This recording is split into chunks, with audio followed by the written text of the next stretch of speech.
Hello, everybody. We're back again today with our continuing series of classic album song rankings. Today we're doing Pet Sounds, Beach Boys' landmark album from 1966. Here with Jeff Whitcher, Vinyl Destination, Sam St. John, my usual partner in this series. This is our 10th video we've done of classic albums, and glad to have Jeff with us again today. We've done a few things with him in the past, and just seemed like a natural because I know he's a huge Beach Boys fan, one of his top 5 bands. And of course, Sam, this is his favorite album. So we had to do this in the series. I wouldn't say I'm a novice. I grew up with the Beach Boys. I liked them.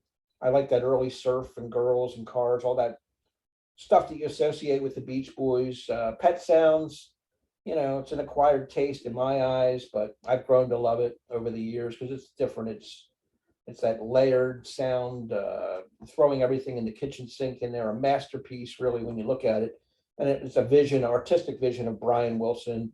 After he could no longer tour with the band, they were doing their thing. And he went in the studio and pretty much with Tony Asher and the musicians created this. I call it elevated pop. That's what heavy production, whatever you want to say, melodic and harmonic, as all Beach Boys music is. But this is just, they upped their game, and they were competing with the Beatles in the 60s, you know, Rubber Soul and Revolver, and then this, and then Sgt. Pepper. They were trying to outdo each other at points. And great album. What can you say? Jeff, great having you with us. What's the first time you ever heard Pet Sounds, and what was your reaction to it? You know, I first heard it, I think probably like 22 or 23 at the time. And I just wasn't like a big Beach Boys fan. You know, I mean, I'd heard their stuff on the radio, and I just wasn't really, you know, I could take it or leave it, honestly. And the first time I heard that, my uncle played it for me, and I thought, that's the Beach Boys. Wow, it sounded so different from anything else that they had really put out. But when you go back and discover some tracks from the Today album and Summer Days and Summer Nights, it's, you know, it's not that huge a progression, you know, and some of the sounds that Brian was coming up with. He was using the Wrecking Crew, you know, as early as the Today album. And I think, you know, on Summer Days and Summer Nights, he took it to another level. But I think what was different about Pet Sounds was that he recorded an entire album with the Wrecking Crew. It wasn't just, well, a handful of songs, and then you got the Beach Boys on the other tracks. This was an entire album with the Wrecking Crew. And, you know, he really pulled out all the stops, all the tricks, all the bells and whistles. And Pet Sounds has been an album I think the Beach Boys have been trying to outrun ever since 1966. And it's, you know, loomed large. You know, it's cast a large shadow over them ever since then. And I'm sure they were happy to have it, happy to have that masterpiece. But at the same time, every album since has been compared against Pet Sounds. And even their best material has often come with the disclaimer, well, it's great, but it's not quite Pet Sounds. And, you know, especially those late 60s albums, everybody, you know, not that I was around at the time. I'm not going to sit here and speak for everybody who was around at the time, but I can imagine, you know, the disappointment when Smiley Smile came out, particularly with all the buzz that people have been reading about what a masterpiece, you know, that Smile album was going to be, that didn't end up getting released for like 30 years. So I think in some ways, you know, it was great for the Beach Boys, but I think Brian Wilson started to kind of unravel after that. All the LSD and the marijuana that he'd been taking during the making of these fantastic 60s albums, I think started to erode his psyche, started to make him more paranoid, started to, you know, he started hearing voices and having hallucinations, and just really the pressure of it all, I think, was kind of his undoing for the rest of that decade and the 70s as well. Yeah, that's a great synopsis. How about you, Sam? When did you first catch on to the Beach Boys in general and this album in particular? Yeah, growing up, we had a cassette tape of the Beach Boys' greatest hits, which essentially I don't even know if it even included "Wouldn't It Be Nice." I think it was through like 1965. So you didn't even have Sloop John B, "Wouldn't It Be Nice," God Only Knows. You had those early surf albums, and it kind of stopped. I think maybe "California Girls" was the last track, like the newest track on that, which Jeff was just alluding to. You hear a song like "California Girls," it's it's like that symphonic pop that Brian Wilson was synonymous for in the mid 60s. So that was my first intro to the Beach Boys. Again, hearing Little Deuce Coupe, Surfer Girl, In My Room, it's Surfing USA, all that stuff. And then I would say probably I was probably the same age as Jeff. I was maybe just at the tail end of college, maybe a little bit prior to college, maybe 20. I was 20 years old. I would say 2021 when I first heard Pet Sounds. And it's very cool because, as you alluded to, it's my favorite album of all time. And it was actually released on my birthday in 1966. Oh, wow. So I didn't know that until after I started studying Pet Sounds. But two great albums were released on my birthday. The first one was Blonde on Blonde. The other was Pet Sounds. Both released the same day in 1966. And so I started listening to Pet Sounds, and that's when I really started studying Brian Wilson. I picked up the 2-disc Smile CD that came out. Of course, Smile, was his lost masterpiece that he never officially finished. He did a reworking of it in 2004 as a solo album with his touring band, Brian Wilson. It's a fantastic album if you don't know it. But the Smile sessions, you have those unfinished segments, instrumental pieces, some like background vocals that a true melody was never put on top of. So this was kind of the beginning of the end. And here's my Pet Sounds mug. It was kind of the beginning of the end for Brian Wilson's creativity. Yeah. Obviously, he had a lot still in the tank later on. He went through his depression, and then he came out, later on. He added to stuff like Surf's Up and to, Sunflower and Friends, and then later on with like songs like Love You, like that album. But it was never the same. Like Jeff was saying, everything was always going back to Pet Sounds, and Pet Sounds was that pinnacle moment. And a lot of people, they might not like the Beach Boys whole catalog. The Beach Boys made some pretty crappy albums in the late 70s, early 80s. That one from 1992, nobody should ever listen to, with like Mike Love rapping on it. It's miserable. But then they rebounded. They've had reunions on and off, and I got to see actually Brian Wilson with Al Jardine and Blondie Chaplin in 2016 when they were doing the 50th anniversary of Pet Sounds. And so I actually got to see them perform it live in its entirety, as well as other Beach Boys hits. So that was pretty cool to see that. It's kind of like seeing Beethoven perform his greatest symphonies. You get to see Brian Wilson do his masterpiece in front of a couple thousand people. It's pretty surreal. But yeah, it's been my favorite album of all time for probably the last 7 years or so. It used to be, my favorite album used to be Full Moon Fever by Tom Petty, and then it bumped to Abbey Road, and now it's Pet Sounds. It's been Pet Sounds now for creeping up on a decade. So I think that's probably where it's going to stay. But yeah, to me, it's a phenomenal album. This was very difficult for me to do this. Yeah, I think it was difficult for all of us, even myself as a quasi fan. But we'll get into the ranking now. Of course, 13 songs on this album, 2 instrumentals. Hard to do. So the order will be Jeff, Sam, and myself, and we'll count them down all the way to the end.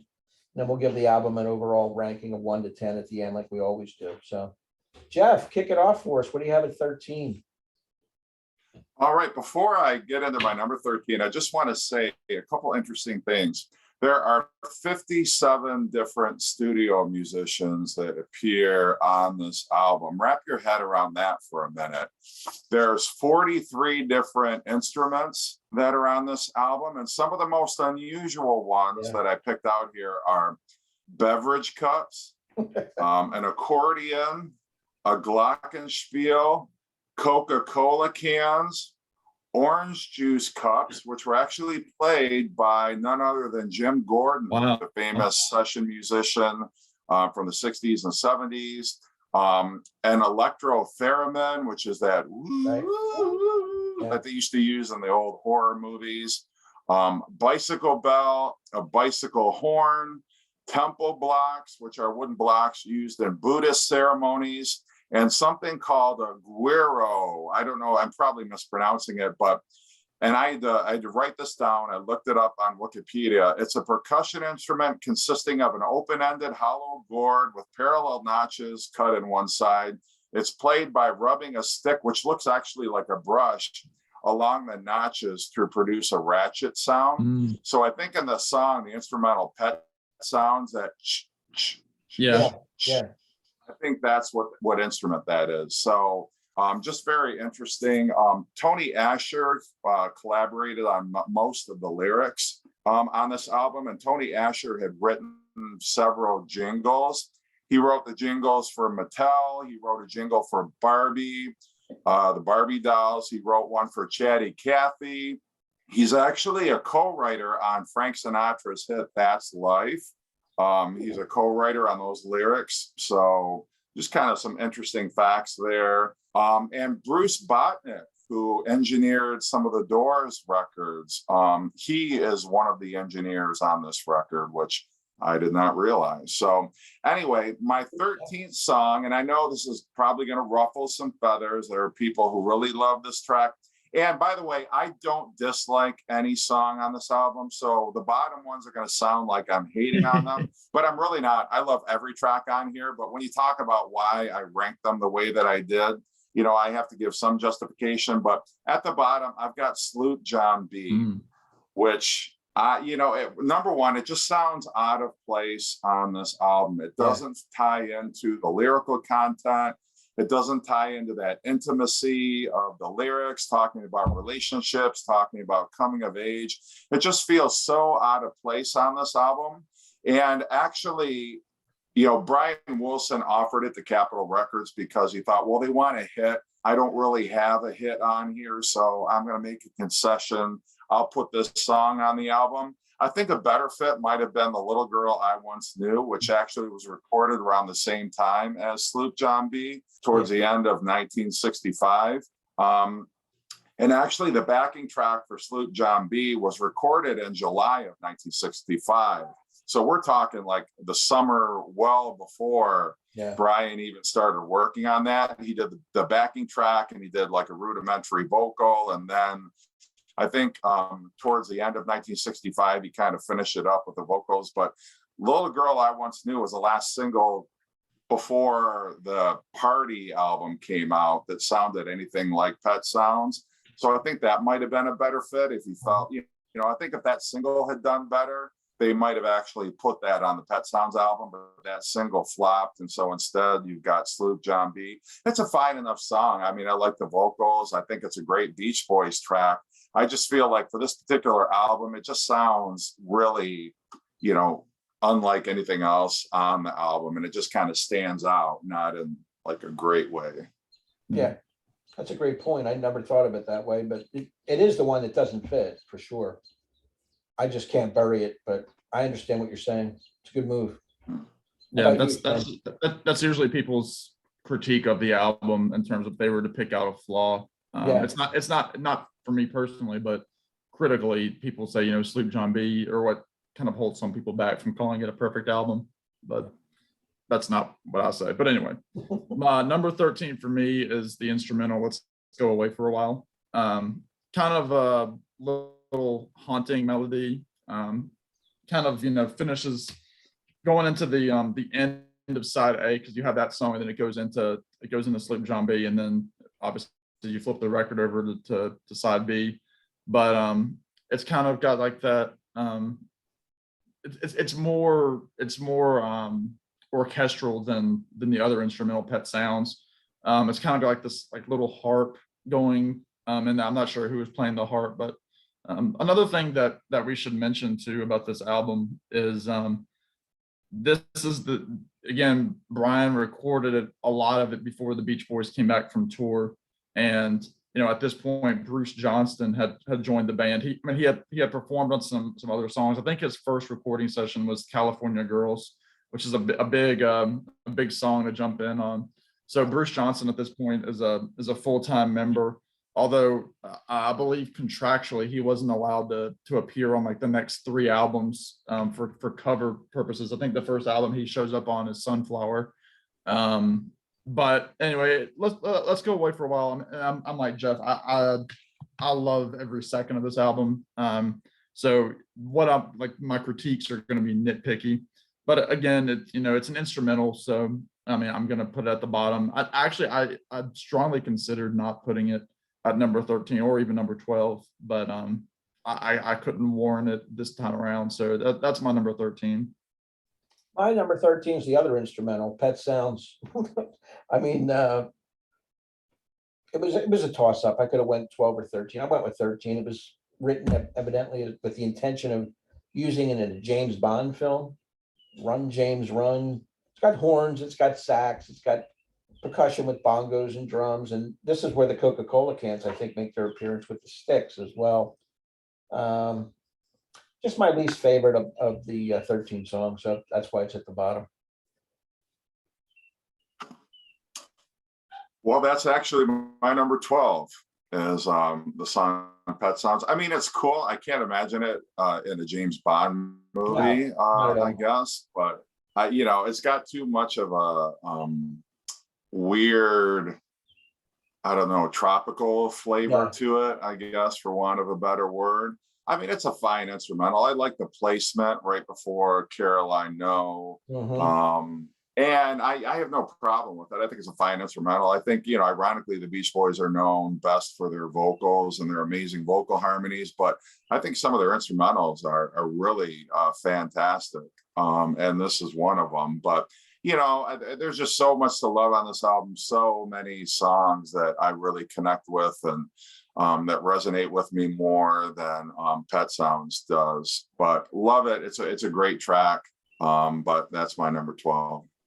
It's mine as well. And I slightly disagree in terms of not hearing it as a James Bond thing. If it wasn't a theme, I could definitely hear it in at least like a spy movie. Because you hear like that down when it kind of starts, and then like that kind of tremolo on the guitar, that and that was actually quite a highlight when I saw Brian and his bands do this 6 years ago. It was actually almost exactly 6 years ago. And it was an outdoor venue, and I remember that his guitarist at the time, Nicky Wonder, who has since passed away, he really made that sound good. He had that tremolo sound on the guitar. I've always loved it. I know my youngest sister, she loves this album as well, and she's always said if she ever ended up in a movie, she would put Pet Sounds in it just so that Brian could have a peace of mind for actually having it end up in a movie. But and we talk about Brian Wilson, we talk about like the great songwriters, Lennon McCartney, Bob Dylan, and that echelon. And Brian Wilson, you have to look at Brian Wilson kind of like you have to look at Elton John, and that Brian really just wrote music. I mean, he wrote lyrics. I mean, he wrote Surfer Girl and a few of those tracks, but his music is where he shines. He worked best with co-writers. So when you hear those instrumentals, that's all Brian. I mean, that's him conducting his orchestra. So I love the 2 instrumentals. When I first heard the album, I didn't like them that much because it took me. This is one of those albums. It was a slow burn for me, and obviously the instrumentals were kind of the last 2 that really latched on. But once they did, it all made sense. And like Jeff said, it makes Caroline No that much better when this song comes before it. So it's number 12 for me. My number 12 is the other instrumental, Let's Go Away for a While. It's kind of a mood piece, a soundscape kind of vibe to me, kind of dreamy. I heard it was influenced by the stylings of Burt Bacharach, which I can see, kind of loungy, melodic. It's got violas, cello, sax, flute, trumpet. But again, I'm not the biggest instrumental fan to begin with, let alone the 2 on here. So they're going to be at the bottom for me. I would say the other 11 songs in front of it are pretty strong to outstanding. So that's just my take. My number 11 is going to be the only track where the Beach Boys are featured almost exclusively as instrumentalists on here, and that's Not Me. Again, I love the song. And one of the things about this song that really kind of illustrates what's so different about Pet Sounds is the percussion and drumming on here. Unlike other Beach Boys albums, unlike other Beach Boys songs, it's not for the purposes of keeping time. It's not to provide a backbeat. It's actually to provide some color and some texture. You hear drums, they're not keeping time. They're, adding just such a sonic element to it. And, That's On Me, I think illustrates that pretty well. One of the things that's also very interesting about this particular album that sets it apart from other Beach Boys albums is Brian Wilson sings almost every single song on here except for this one. This is the only one not to feature a Brian Wilson, at least co-vocal. You've got Carl Wilson, obviously, who takes the lead on God Only Knows, but Brian also is in there. And Mike is the only vocalist on That's Not Me, but Brian's vocally on every other track on the album.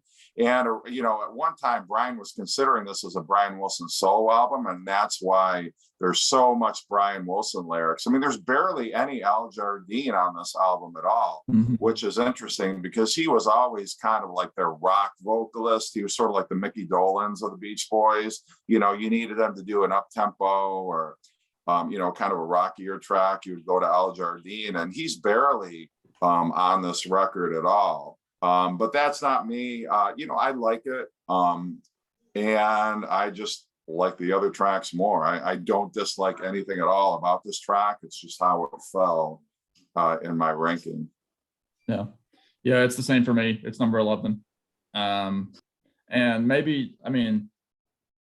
over time, people bash Mike Love all the time, and there's reason for it. But then as you really dig into the story, some of it is kind of unwarranted, just because of what you have to think about Mike as kind of being the father figure in the group. I think when the Beach Boys started, or shortly thereafter, Mike was already had one of his girlfriends pregnant, so he was already becoming a father. So he was kind of the old man of the group. And so he, had guys like Carl and Dennis, who were, young teenagers when they started.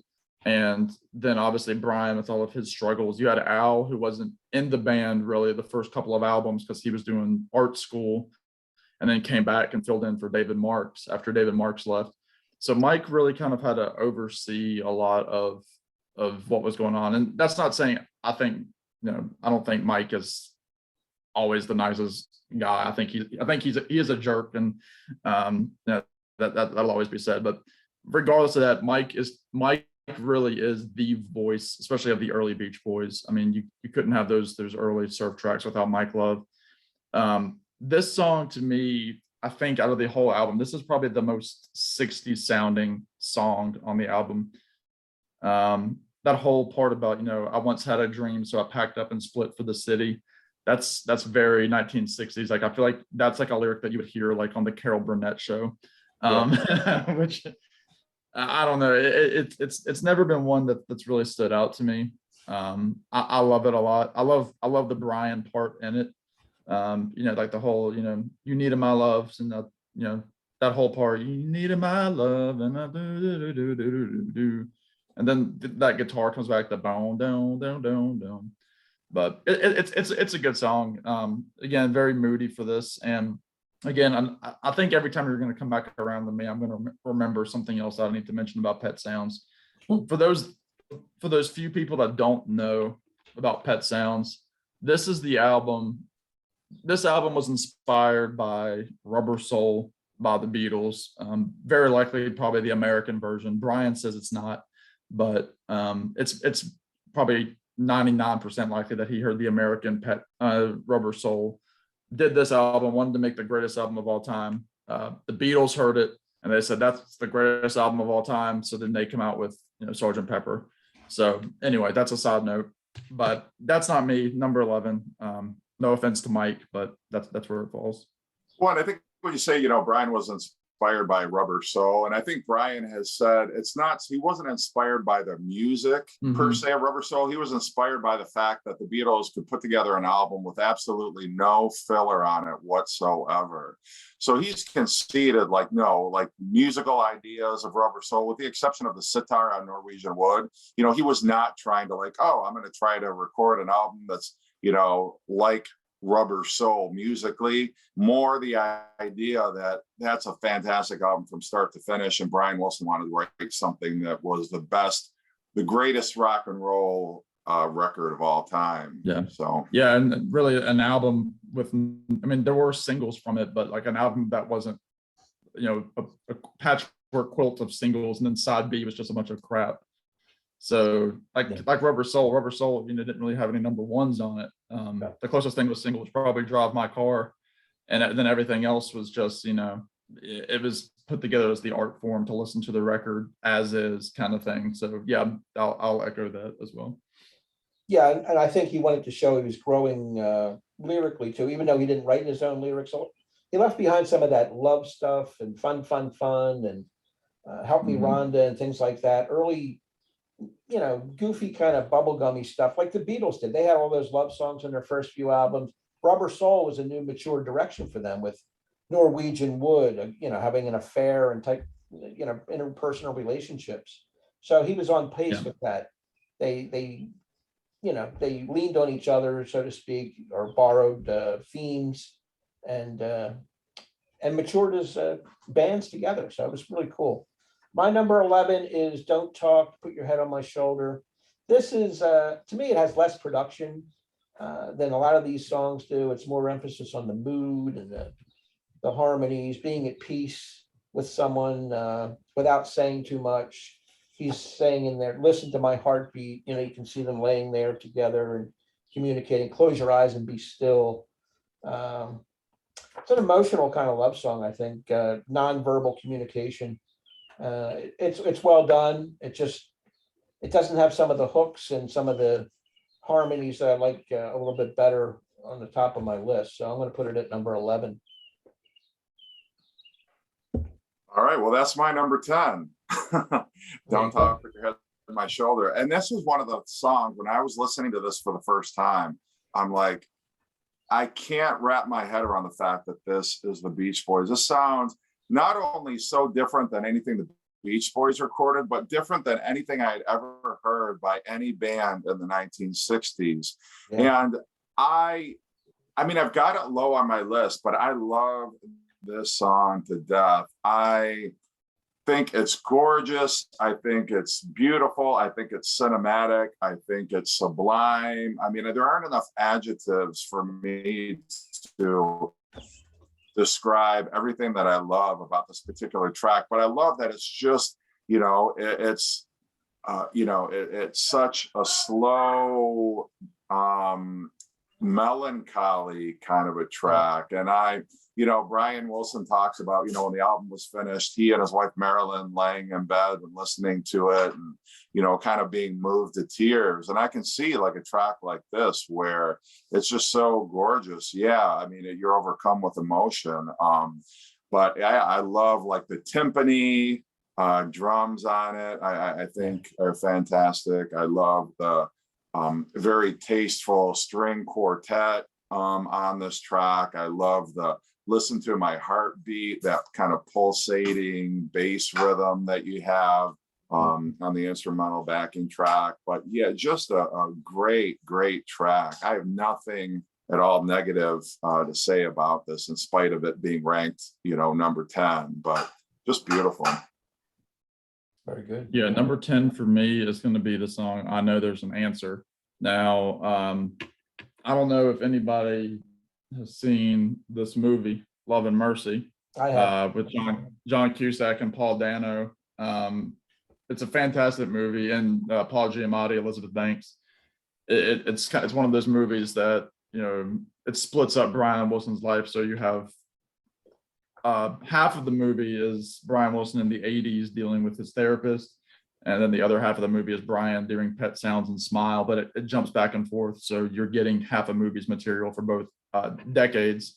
But this song is one of the ones that kind of comes up, and I don't know how true it is, because the big thing about Pet Sounds is that, you know, at least the rumors are that Mike Love was not one to really get behind it to begin with, even though Mike has come out many times and said it wasn't that he was against it. It was just that, you know, he liked the formula, but he thought it was brilliant music, is what he said in his autobiography. Just that it just wasn't Beach Boys music, which is true. It's not Beach Boys music, and the Beach Boys never really went back to this, with the exception of some lost tracks that ended up like in Smiley Smile and Surfs Up and that kind of thing. But this is one of those songs. It was originally called Hang On to Your Ego, which it plays a scene in that movie where Mike, the character of Mike, is saying, you know, what does that mean, Brian? Is this a drug song? You know, Beach Boys don't do drug songs, that kind of thing.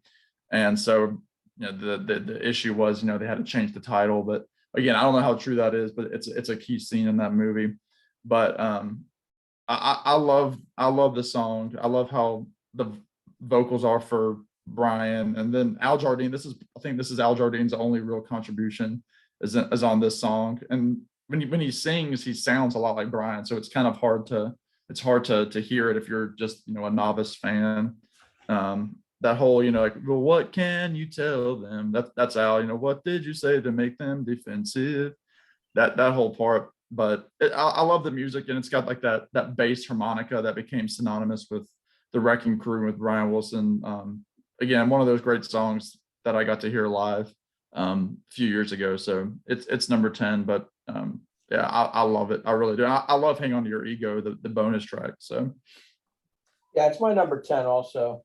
I like how they slip the little word in there. They trip through their day and waste all their thoughts at night.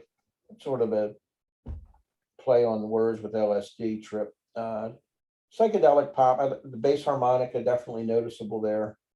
I can't really add much to what you said. I had pretty much everything written down. Mike Love kind of wanted to distance himself from this for the drug reasons, but it's a good song. I listened to it about a half hour before we started just to refresh my memory with it. I like it. I like all of these songs in different ways. So awesome stuff. Number 10 for me.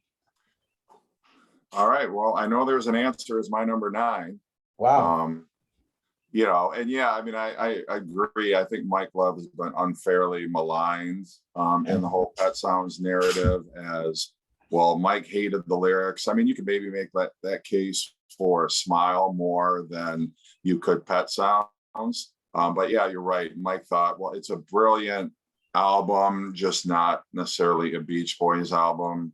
And you don't hear a whole lot of Mike on here, with the exception of this song, and That's Not Me, and, you know, here and there. But, you know, Mike used to be their front man there. I mean, he still is, but I'm saying, you know, up to that point, he'd been their front man. He was well represented on a lot of Beach Boys tracks on their albums. And here, there's not a whole lot of him.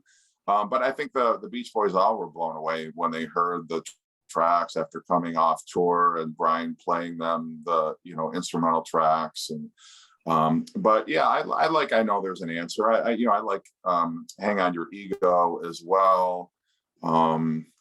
Either one for me, you know, I'm fine with. I don't know that I prefer one or the other, but you know, that song's my number 9. Yep. Yeah, my number 9, y'all mentioned earlier, it's Don't Talk, Put Your Head on My Shoulder.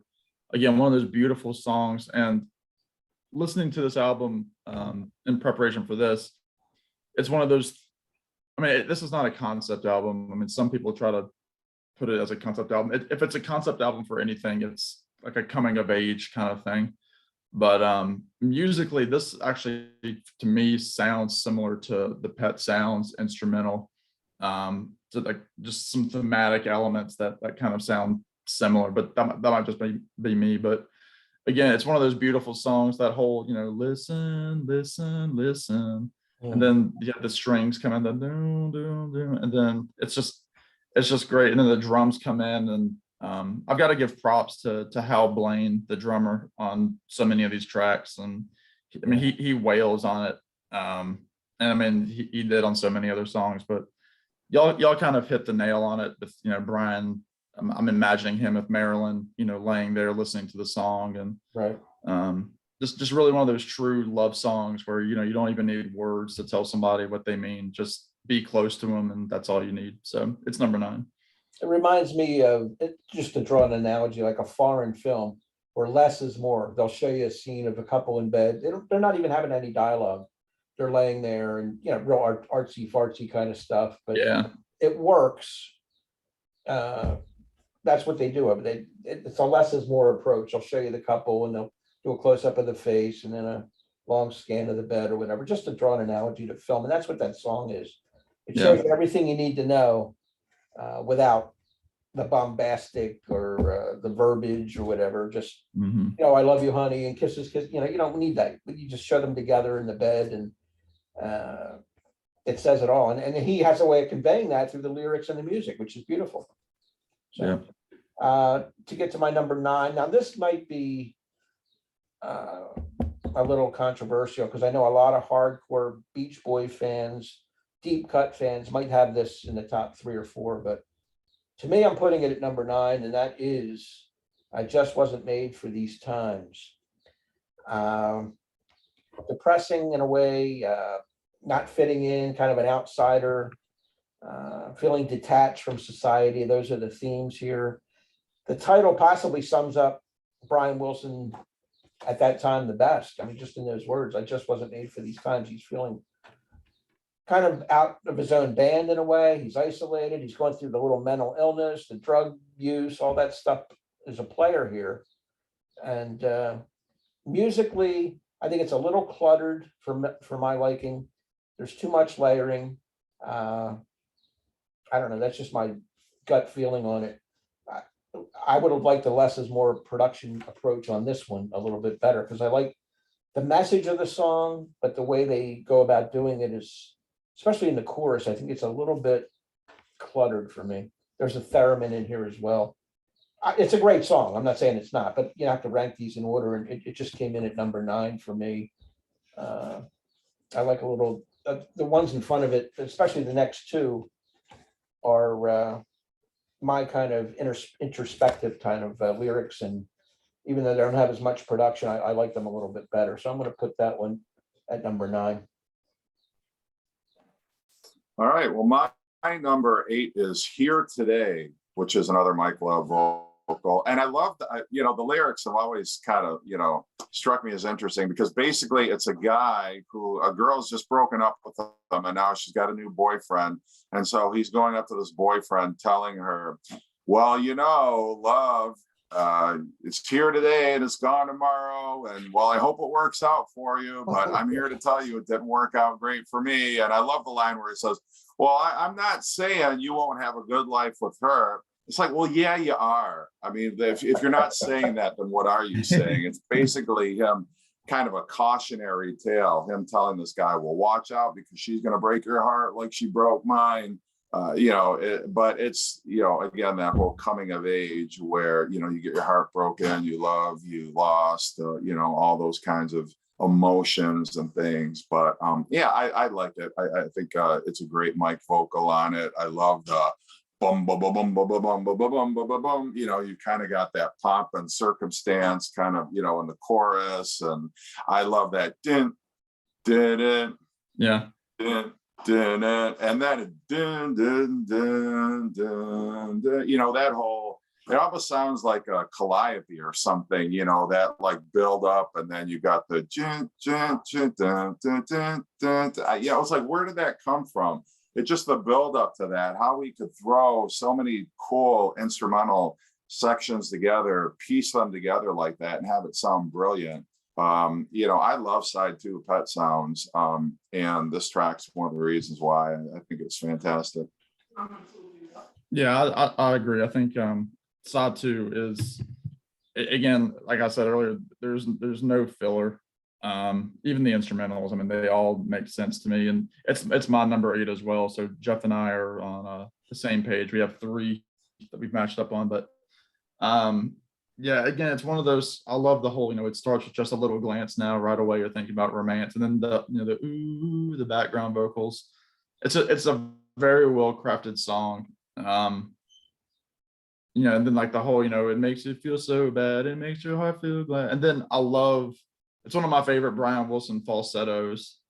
Is this song? They're in the chorus, love is here today and it's gone. Yeah. And then it keeps going at the end, love is here today and it's gone. It's a great song. It's very un-Mike Love, but I think he really nails it, and it's really a group effort with the vocals. So not much more to say, but it's kind of right there in the meat and potatoes of the album for me. Yeah, I like that one a little bit better than you guys. I upped it a few, but great song. My number 8 is That's Not Me.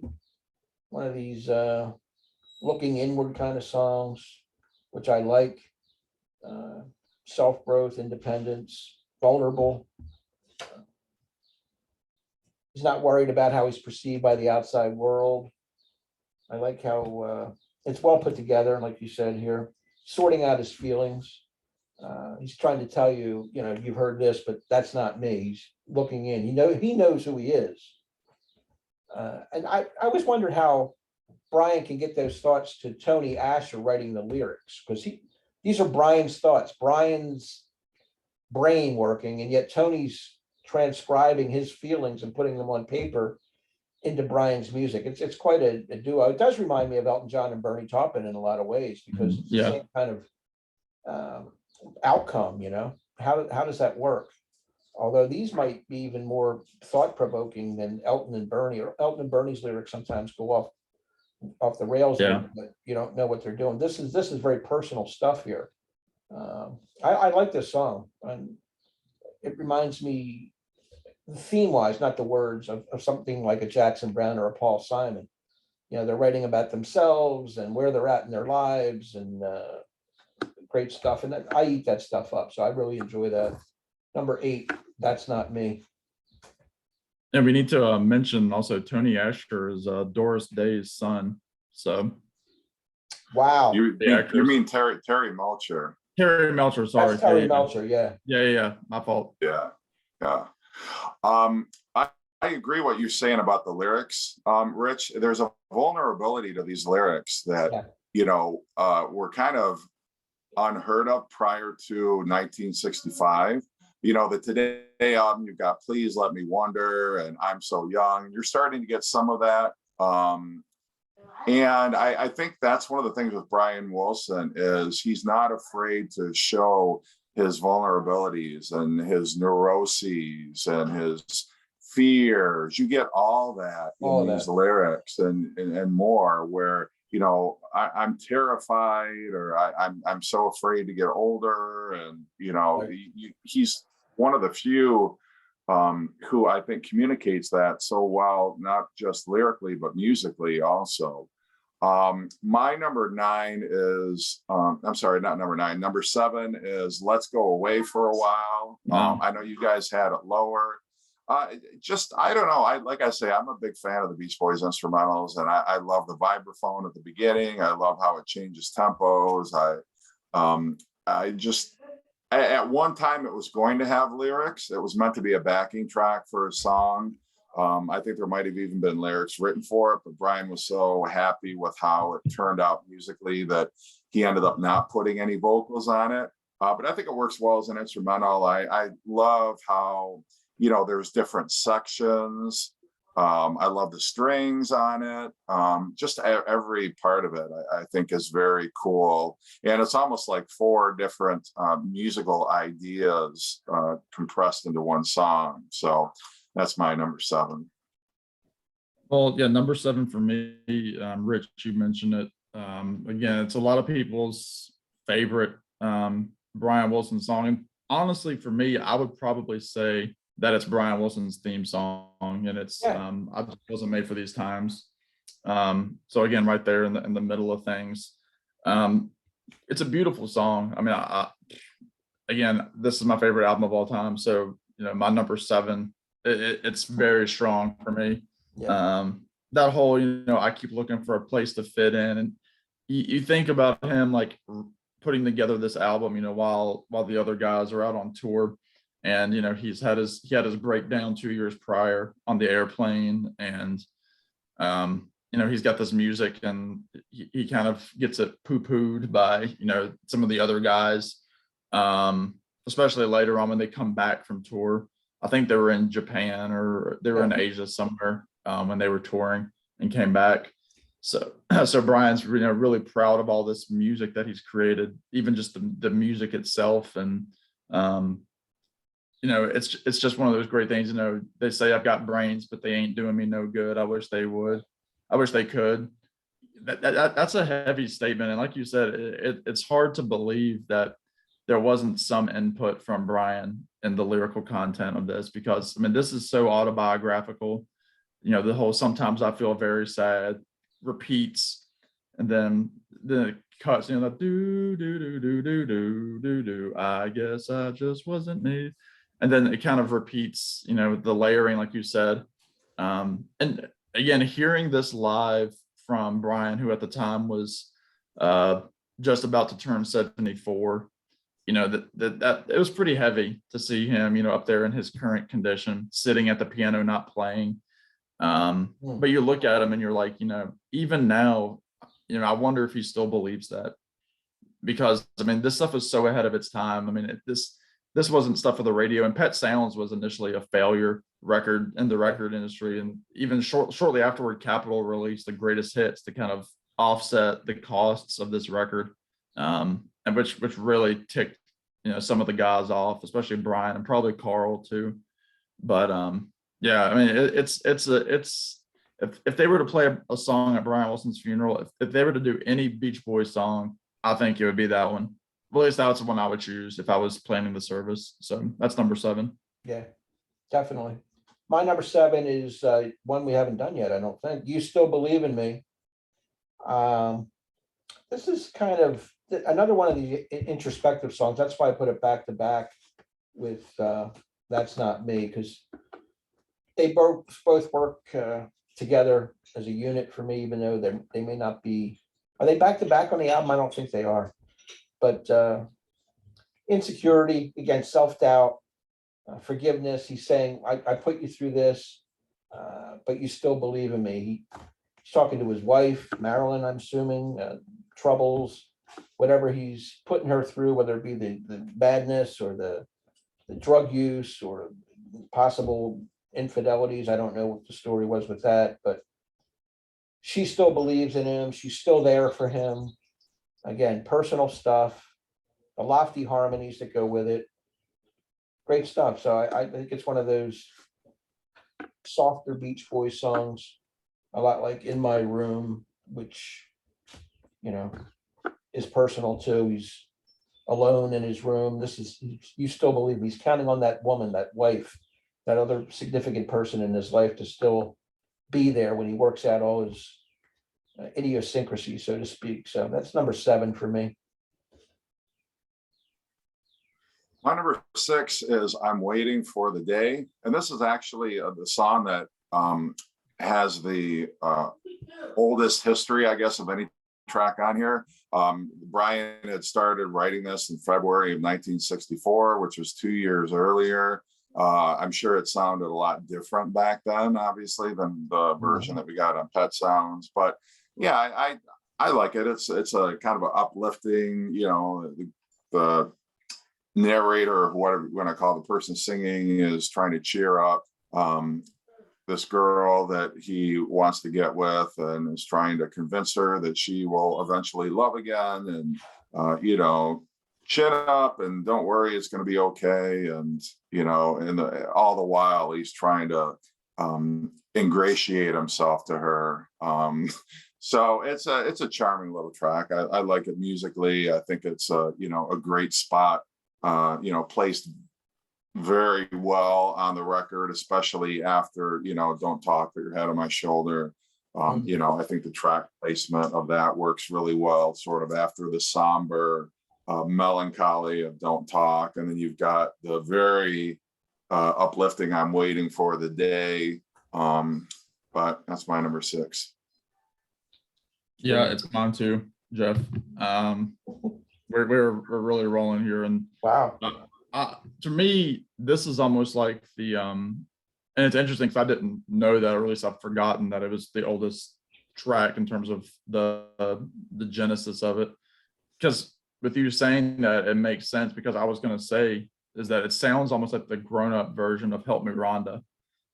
In terms of the lyrical content, it's like, you know, in this case, the girl she just broke up, some guy made her cry, and then you know, I came along when he broke your heart. That's when you needed someone to help forget about him. So in this case, the male figure is, you know, the Rhonda figure from the Help Me Rhonda song.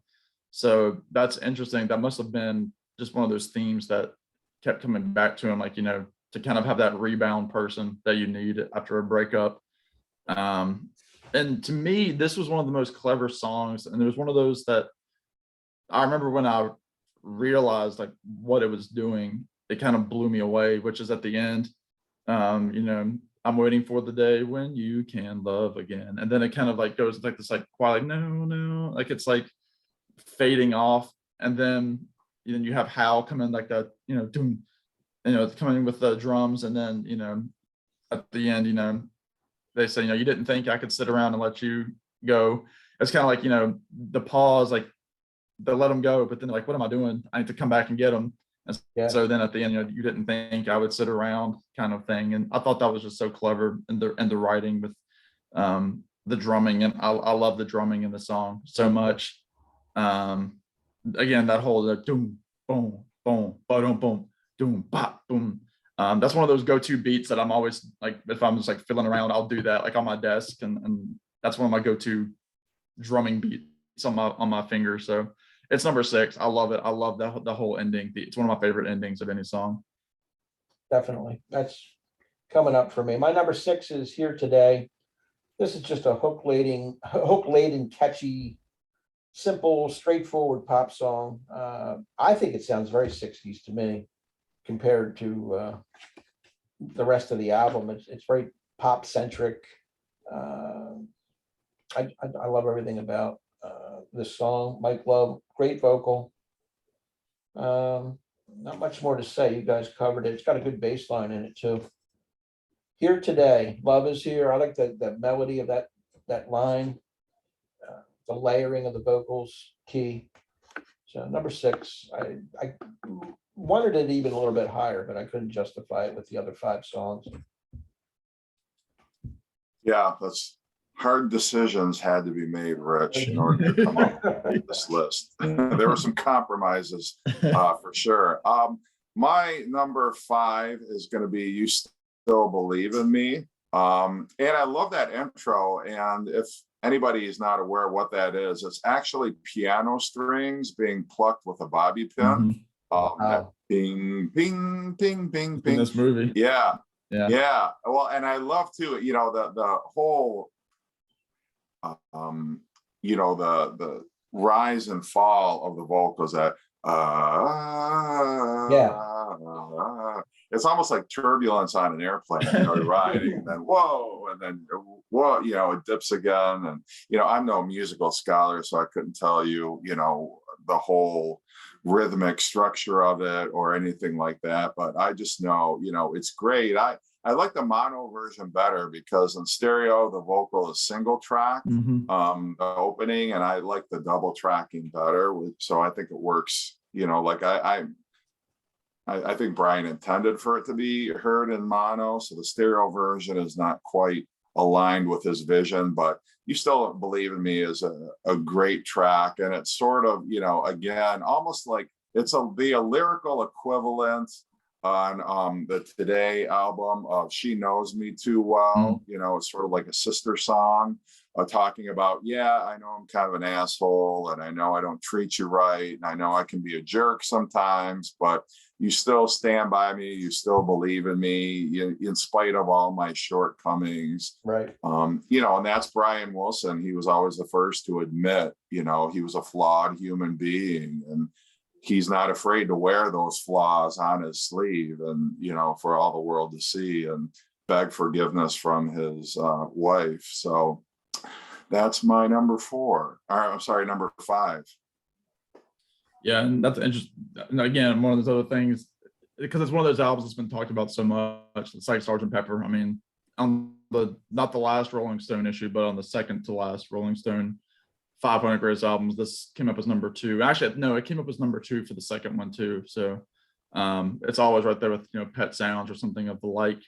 But Brian, as a child, was struck by his father in the ear, and he could really only hear like 10% out of one ear, and then the other ear he kind of had to tune to everything. And so he did everything, when he recorded and wrote, everything he was doing was in mono. So yeah, mono was definitely the way that he wanted to go with this. But my number 5 was Jeff's number 13. It's a Sloop John B, the one cover on the album, so to speak.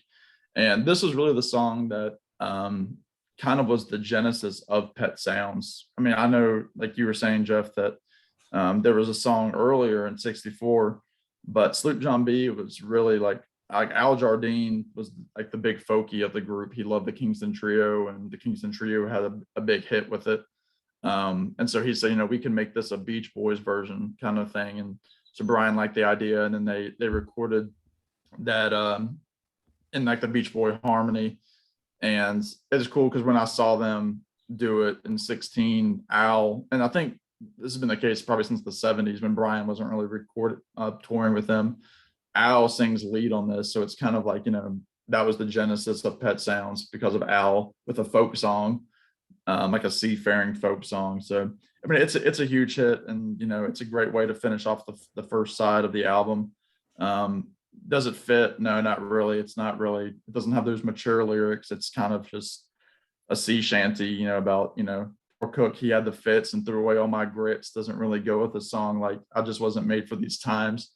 So one way or the other, it was a big hit. It's one of those few Pet Sounds tracks that they kept playing after Pet Sounds, this one, and then God only knows wouldn't it be nice with the other two that they always really kind of kept in rotation. But I've always liked the track. I used to play it when I was in high school on ukulele. It was one of those early Beach Boys tracks that I try to learn because it was simple. Other Beach Boys tracks are very difficult to play, and I can't do it.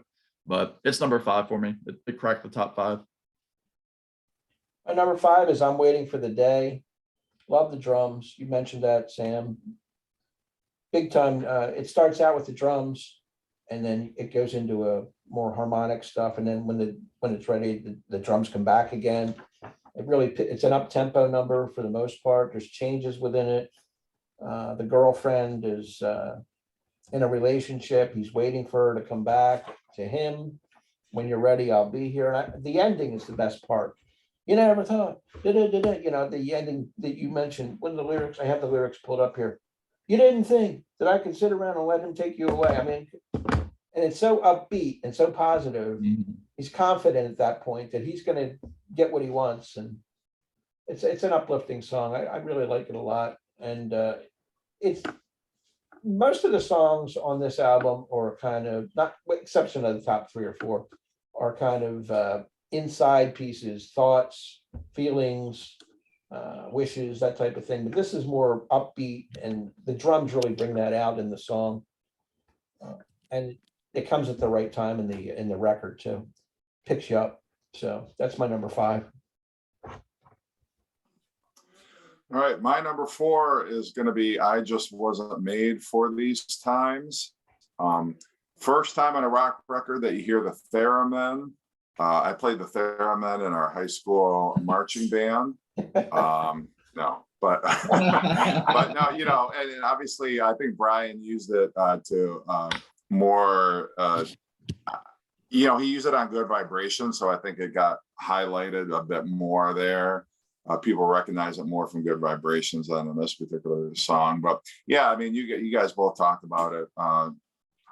And so I don't have a whole lot more to add other than, yeah, it's sort of Brian's like, I've got this vision, and marijuana and LSD have kind of opened my mind to new ways of hearing things, new ways of writing music, new ways of incorporating sounds into the Beach Boys. And, a lot of my contemporaries aren't quite there yet. not to mention, you know, the members of the band. And so, you know, I think it was sort of him lamenting the fact, like, I'm so far out there, I'm not sure, you know, the audience even is going to be able to keep up with me. But I love, there's on the Pet Sounds session, there's an instrumental version of this. And when you strip away the vocal, you can hear just how gorgeous the instrumentation on this song is, just how gentle the beginning, you know, when it opens up. And I don't know exactly what instrument it is, but it's just gorgeous. If you haven't checked the instrumental version of it out yet, I can't recommend strongly enough that you do. And that's why it's really high up there for me, not necessarily the lyrical content, but I think musically it's just so gorgeous. And so, you know, it's another one of those melancholy songs, Yeah. but I love it. And I think Brian sings it great. And yeah, I can't say enough good things about it. Well, number 4 for me, it could be one of y'all's or both of your number 1. It's a lot of people's favorite Beach Boys song. It's Wouldn't It Be Nice is my number 4. One of the best openers in all of rock and pop. It sets the tone for the album, but it also is kind of like that merger between old Beach Boys and current Beach Boys, because Wouldn't It Be Nice, it has that whole, you know, girlfriend boyfriend kind of feel to it, but it's got that, you know, that wishful, you know, thinking of, you know, I want to be with you when, you know, we're older, we can do everything that adults do, which is funny because, you know, Brian at this point is 24 years old, which is crazy to think that he did this when he was 24 years old, or just about to turn 24. I mean, everybody knows the song. There's not much I can say about it. I love the opening, the guitars, like the dual guitars, the do do do do do do do, and then the drum to kick it in, the boom, which is very, very Phil Spector. Brian was always trying to be Phil Spector. And in the movie, again, it might have been for artistic license, but Brian, the character that Paul Dano is playing, the younger Brian, asks Hal Blaine, you know, am I as good as Phil Spector? And Hal Blaine says, kid, you're head over heels better than Phil Spector.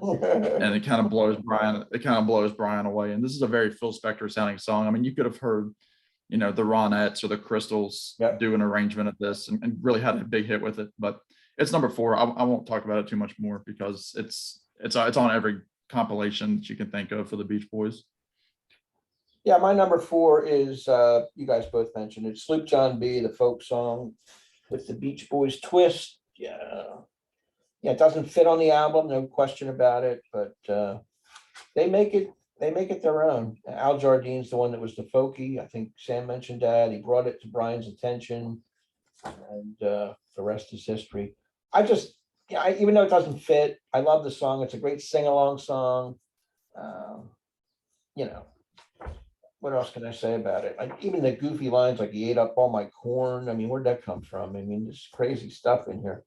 I don't have anything else to say about it. It's just a great fun song from the Beach Boys in the mid 60s and happens to be on this album. So I'm going to put it at number 4. Love it. All right, my top 3 are really interchangeable, and I know everybody who ever does one of these videos, they're always like, "Oh, my number 1 and 2, or 3, you know, ask me on a different day," and they can be interchangeable. So it's a cop out, but I'm saying it.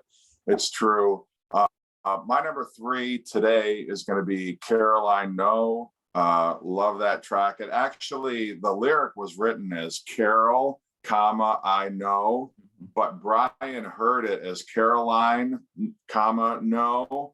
And, you know, Tony Asher corrected him, and Brian's like, oh, okay, well, I'm going to leave it because it sounds great. It sounds perfect. And I mean, I agree. Yeah. You know, it's, you know, the classic line, where did your long hair go? Where is a girl I used to know? Talking about somebody, and I think it could be either somebody that you reconnect with after a period of time and realize they're not the same person, or somebody that you've known all along, maybe somebody who is your partner, somebody that you're intimate with, and one day you wake up and realize, like, you're not the same person that you were when we met, and you know, kind of, sort of mourning the loss of that innocence, the loss of the person that maybe you fell in love with, or the person that you really connected with way back when. I think it resonates with everybody at one time or another. And I think that's what's great about this album, is so many of these lyrical themes are things that we all went through, and sometimes we still go through today. So they have that resonance for everybody. But I think Caroline No was released as a Brian Wilson single, which is interesting, and did not do well at all. I don't know if it even made the top 25 actually. But it's, I think in hindsight, one of the greatest songs of the 1960s. And I feel like number 3, but that just shows you how strong Pet Sounds is. So. Yeah. Yeah, for me, number 3 is going to be You Still Believe in Me, which I was surprised I put that over Wouldn't It Be Nice. But for me, again, it doesn't necessarily have to do with the vocals as much as it does the music and the harmony itself, not the vocal, but the harmony. So I love, like Jeff was talking about, that up and down of the, I want to cry. And then they kind of drop it low, like the second time they go, Yeah. And then there's this pause and they hit it again. It's just a beautiful song. Again, one of those songs that I think when they did it live, I want to say Matt Jardine, Al's son, who was singing the falsetto parts, did this song as the lead vocalist and knocked it out of the park. Again, I love the drums in it, and then the strings and everything. It's just a fantastic song. It fits thematically with so many of the other tracks. So not much more to say. It's number 3. Yeah, I have the same number 3 that Jeff did, and exactly the same reasons. I can't really add anything to it. The loss of innocence. I love the line, "Where did your long hair go? Where's the girl I used to know? Who took that look away?" And the end here. You said you never changed, but that's not true. And then Caroline No, it's got that longing for what he used to have. The single reached number 32, so you're right, it was not a big hit. Didn't even crack the top 30, let alone 20. And Glenn Campbell, of course, the Wrecking Crew. Glenn Campbell on 12-string guitar. Just a beautiful song. Ends the album. Great spot for it too. But made my top 3, which is quite a statement on this album, for sure. Yeah, well, hard to argue with that. I mean, I can't argue with anyone's top 5 because it's such a great album. My number 2 could very easily be my number 1, but I'm going with God Only Knows.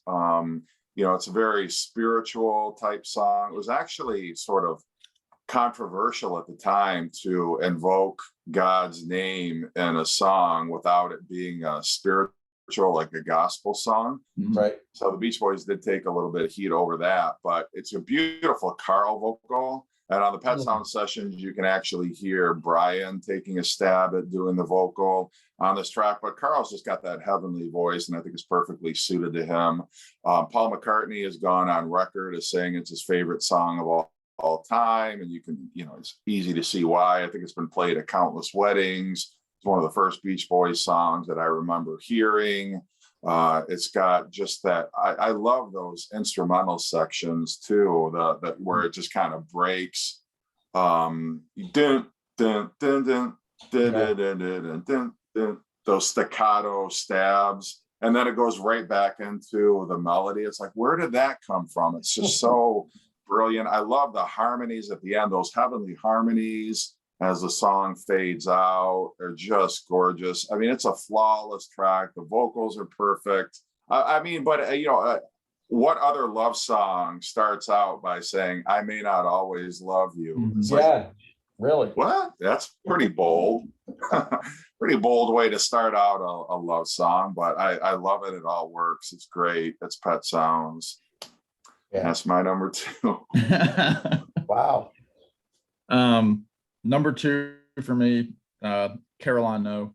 I think it's, again, a flawless piece. It's a really short song. I think the actual lyrical content clocks in at less than like a minute and a half of the actual vocals, and then the rest of it's music. And then of course it finishes with the train coming through, and then the dogs barking and everything, and cows going off. And I keep mentioning the concert, but that's how they closed this, because the first set was greatest hits, the second set was Pet Sounds, and they closed with Caroline No, and then they were playing over the speakers the train and the dogs barking while the band went off stage, and then they came back and did an encore of other greatest hits. But one of those beautiful songs, the whole doom doom doom, and like the doom, like the percussion of it is just so it's so distant from the recording almost. And then the whole where did your long hair go, where is the girl I used to know. For me, I always thought of it as like like a student who has like a crush on their teacher, and like the student then like becomes into his 20s or his 30s, and then he's out maybe like on the beach, and he sees her from afar, and she's like he might have known her when she was in her 20s, but now she's in her 50s or in her 60s, and just this whole change of like the loss of the innocence, and how did you lose that happy glow, oh Caroline No. And then I love that the part of the harmony, but he says, break my heart, I wanna go and cry. I love that part. And from what I remember from the recording notes, they actually up the pitch a little bit on Brian's voice so that he sounded younger on the track. So it's like when you hear the actual recording from the studio, his voice is like an octave lower. But there's a great version of this when Brian did the album. I want to say in maybe 2002, 2003, when he was doing this album for like the 30th or the 45th. Sometime in the early 2000s, when he sings this song, and at this point, Brian's in his early 50s, but obviously his voice was completely different. But he hits the falsetto on that Caroline No, which he doesn't do anymore. I mean, he doesn't do falsetto anymore, but he does it on that song live, and that's my favorite version of the song. I mean, even more so than the album, because there's Brian now, a late middle-aged man who's gone through all of his demons, and he still hits that falsetto because like that point of the song means so much to him. And I remember feeling really emotional seeing him do it again, in his early 70s a few years back. But it's a perfect track. On any other album, it's my number 1, but number 1 for me on this one is that was the first song I wrote down. So you know what that percussive sound is at the beginning of the song? It's a plastic water cooler, and they're hitting it with a mallet. So it's just like a an igloo cooler or something like that, empty, and they're hitting it with a mallet, which I was saying I would not have thought that's what it was, but it works though. It works. Yeah. My number 2 is Wouldn't It Be Nice. Wall of Sound that you mentioned, Sam, is all over this. The beginning, and then that drum, pop, and then jump into the vocals. The theme of it, like you mentioned before, is looking ahead, wanting to spend 24/7 with the person you love, waking up together. Wouldn't it be nice? Kind of a utopia, looking forward to that day. I remember the song was in the movie Shampoo. It worked in that as well with Warren Beatty and Julie Christie. Great love song. And then there's that Mike Love bridge where he does, maybe if we think and wish and hope and pray it might come true, or wouldn't it, and then they go back into wouldn't it be nice. There was a lawsuit here from Mike Love. He wanted some songwriting credits as well. That I think I don't know whether they settled or he got his wish, but he's on. He did. Yeah, he won that because he contributed to it in that way. So just a fantastic song. And if it wasn't for one other tune on here, it would be number 1 for me. Caroline No at number 3. So great top 3. All right, we're down to the big enchilada.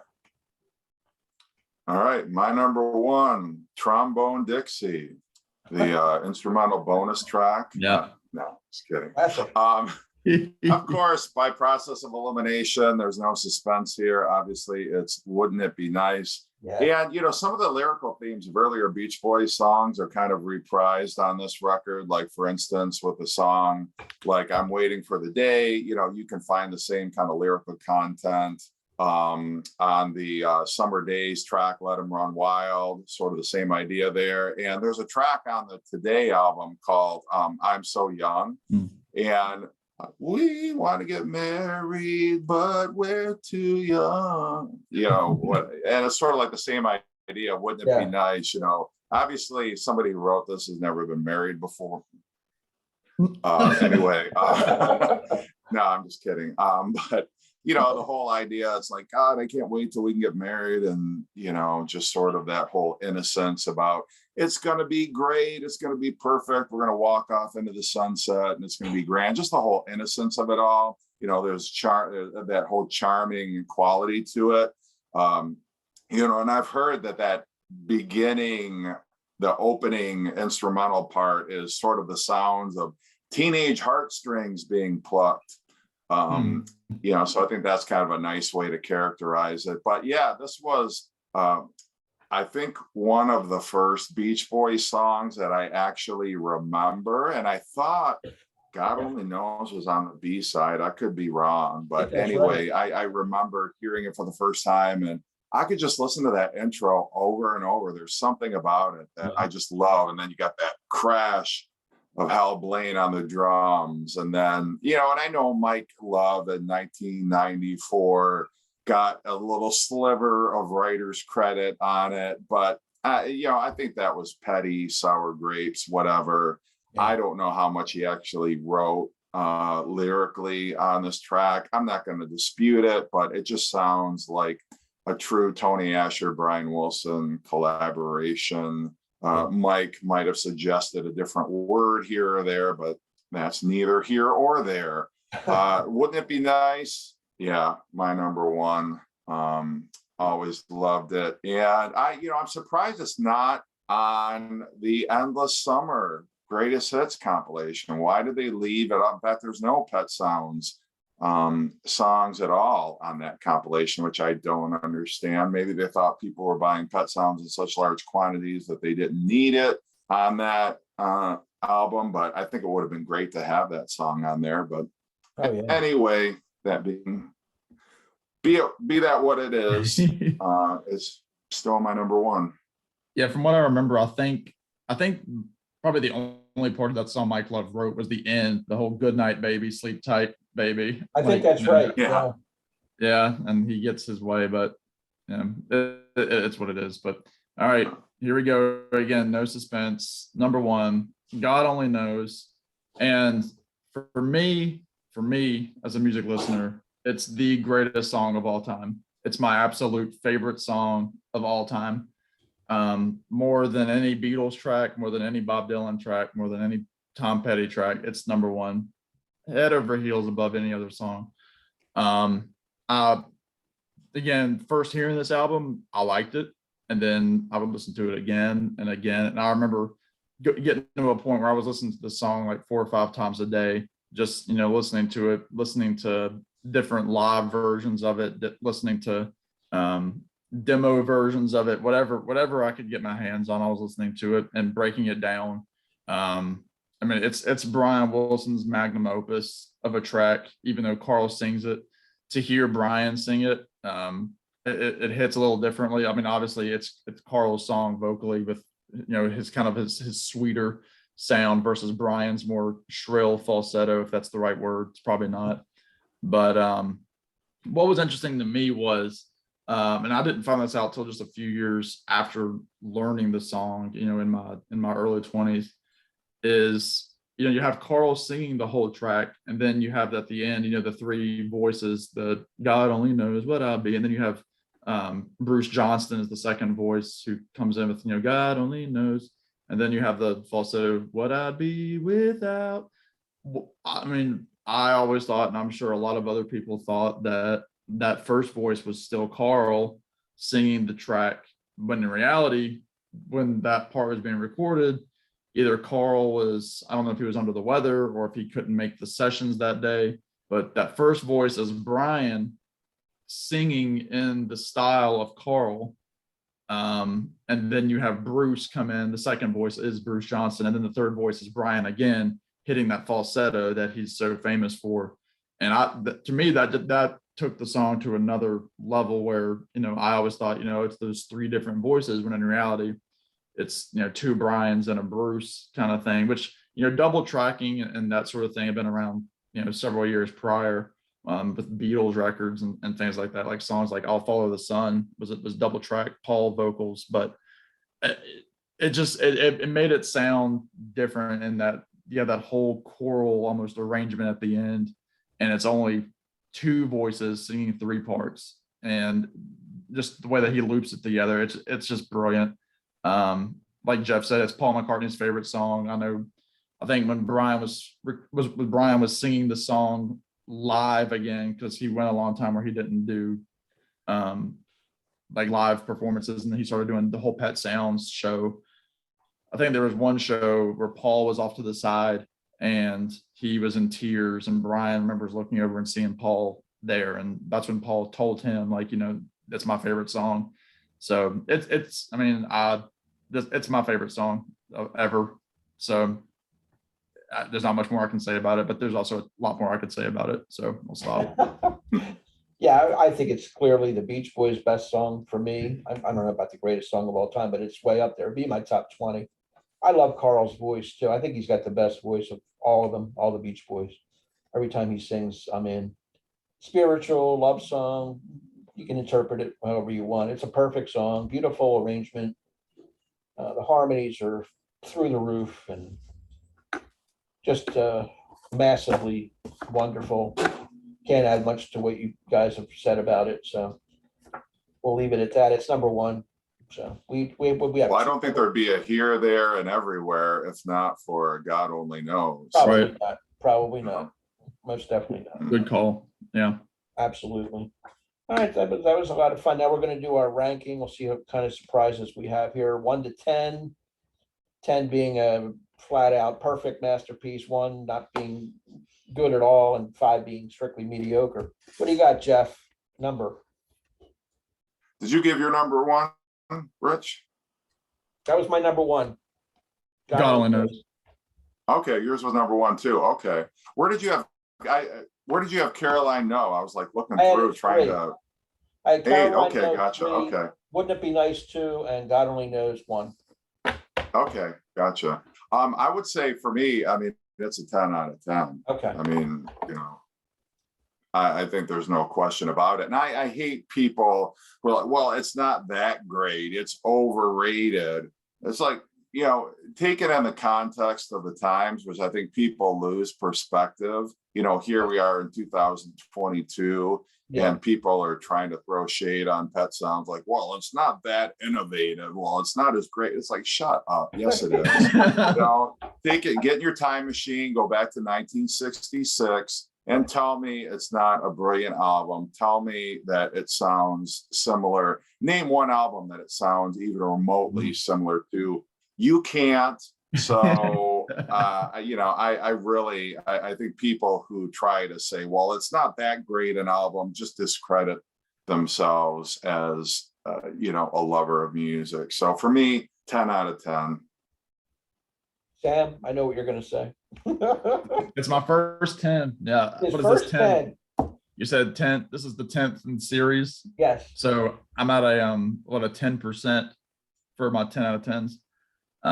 Yeah, it's a masterpiece. It's my favorite album. And I said at the beginning when we started this that the only albums I would be giving 10s to were my top 5 favorite albums of all time, and this is number 1 for me. So it's an obvious 10. It's perfect. It's not my most listened to album because I didn't come about it until I was in my early 20s. But so I still say probably my most listened to album is either Abbey Road or maybe the Traveling Wilburys Volume 1, because I was listening to that a lot in middle school. But I think over time this will become my most listened to album. I think it's perfect. It's flawless. There's not a second wrong with it. I think it's brilliant. Yeah, I don't want you guys coming down hard on me because I'm not going to give it a 10, but I have to be truthful to myself. I'm giving it a 9, right on the dot. Mainly because of the 2 instrumentals, which I'm not really a big fan of. That's the only chink in the armor, but you can justify it. If I listen to this every day for the next 30 days, maybe it would be a 10, but it's been a while since I listened to it from beginning to end. And I have other favorites that I do give 10s to. And I want to be fair to myself and in my own ranking. So I'm going to go an even 9, which is no, slap in the face. It's still outstanding, excellent, top of the line, whatever you want to say. So But it's 210 not a for- 10. It's not a 10, Rich. It's not a 10 for me, but I respect you guys coming up with a 10. So great job. Appreciate Jeff coming on with us. Fair enough. Thank you very much for joining us. Hope to have you back again. That's Jeff Whitcher, Vinyl Destination. Check his channel out, please. Anybody hasn't yet. Jeff was kind enough to purge recently, and he sent me and Sam both these wonderful packages, and we want to thank him for that. Really over the top. Can't thank you enough for that. His channel, The Four Horsemen, on Thursday. Check that out. Once in a while, I'll throw a comedy video out there, and you don't want to miss that as well. Sam St. John, of course, Americana for the most part. Him and Glenn Kellaway have been doing these duets when Glenn stops into Roanoke on his way back and forth to Florida. So those are must see. They do a fantastic job. Sam's known for his love of Bob Dylan. He's got the Van Morrison shirt on today. He loves the band. He loves Tom Petty. Great music in general. So for Jeff and Sam, this is Rich. I want to thank everybody. Leave some comments. Give us your favorite Pet Sound songs, and at least the top 5. If you want to rank them all, we'd appreciate that too. So until next time, we'll see you. Take care, everybody. Bye.